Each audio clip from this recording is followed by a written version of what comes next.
Hey there, and welcome to another Soundtrap walkthrough. The best way to learn from these videos is to view, pause, and imitate. View means watch what is being demonstrated in the video without copying at the same time. It's important to keep your attention on the concept being explained and demonstrated. When this screen comes up, you can pause the video. The concepts just explained will be listed on the screen, so while the video is paused, you can then imitate and explore the concept which was just shown. As a side note, if any templates are used in this walkthrough, feel free to use a different template or your own song because Soundtrap regularly updates their templates and the one used in the walkthrough may not be available anymore. Alright, let's begin with another Soundtrap walkthrough. Hey there, and welcome to another tutorial on Soundtrap. This time we're going to look at how to break a song. So we're going to go back to that pop demo. We're not just going to listen to it, we're going to break it this time. So let's do it. To open up a song, we can go to Enter Studio. So let's click on that. And remember, Enter Studio is the place that you can go to create your songs from scratch or work on a song that you've already made. We've got our templates here. We're going to go back to the pop demo. So we'll click on that.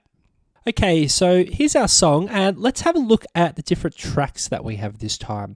So you'll see that you've got all of these colored bars along here, and each one belongs to one of these rows here. So these are called tracks, and each one is a different sound. So you can see here that you've got acoustic guitars, you've got a shaker, you've got a clean red, which will be drums, you've got some lead vocals, and there's no backing vocals there at the moment, they come in later. So each of these individual lines along here is a different track, which is a different sound. So what you can do is you can change each of these tracks. Let's just have a listen to them first. If I had wings now, I would try. So that's what they sound like all at the same time. So what we're going to do is we're going to bring our mouse over to these little headphones over here. And that is the solo button, which means only that sound will play. So if we click on that and play the track,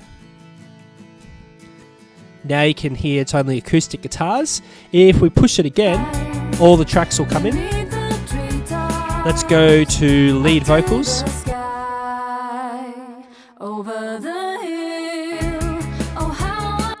So that's one way of quickly turning on or off all of the tracks. You can also do the opposite, which is called muting. So the mute is this button here. So if you click that, the track will stop playing. So let's try that. Oh, we'll just bring it back. Let's turn the vocals off. There we go. Let's turn the shaker off. And the guitars off. There you go, so you can hear the songs very different already. I'm just going to reset all those. If you find that you can't hear particular sound, check whether you have all the muting and soloing on. And if you notice, when you push the solo, it actually mutes all the other ones automatically. So if everything else is muted, just push the solo where you see it, and everything will be playing again. Now, each individual track, you can change the volume of that as well. So we've got this little volume meter here. You can make them louder or softer. Let me just show you how this actually works. So if I drag it all the way down to the bottom, that's actually 0. And if you have a look, it looks like it's about 7:30 if that was a clock. So that's where 0 is. But then if I click and drag all the way, if I click and drag all the way to the top, that is 100% volume, and that's actually going to, what's that look like? That looks like 4:30 on a clock. All right, so we've got our 0 or 100, and then you can move it to anywhere in between to change those instruments. So you just click on it, and you drag it up or you drag it down. So let's try that now. We'll go back to the start. Let's bring the vocals right down. If I had wings. You can hear it's very soft. Let's make it really loud. Could fly beneath the treetop. There you go. We could do the same thing for another instrument. So let's go over here to the shaker. Let's make the shaker really loud.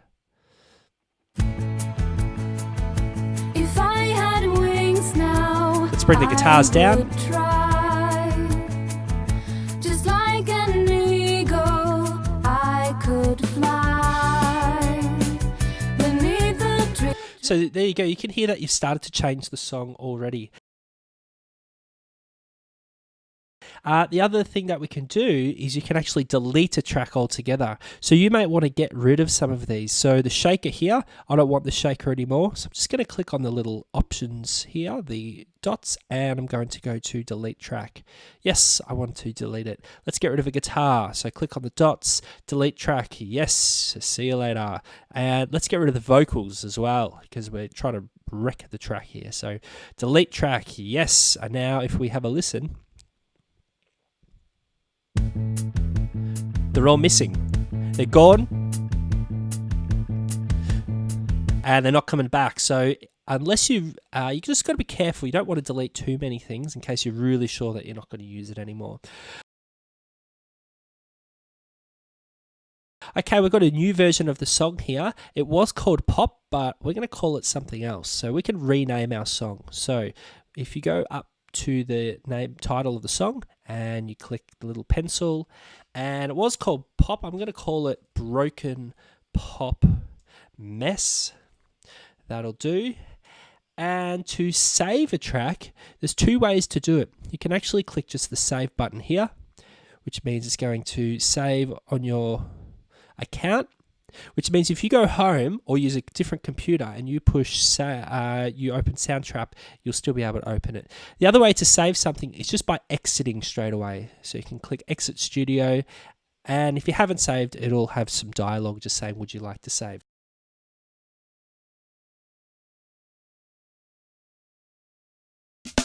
And thanks for watching another Soundtrap walkthrough. If you enjoyed this video, you can like and subscribe, and why not check out some of our other Soundtrap walkthrough videos.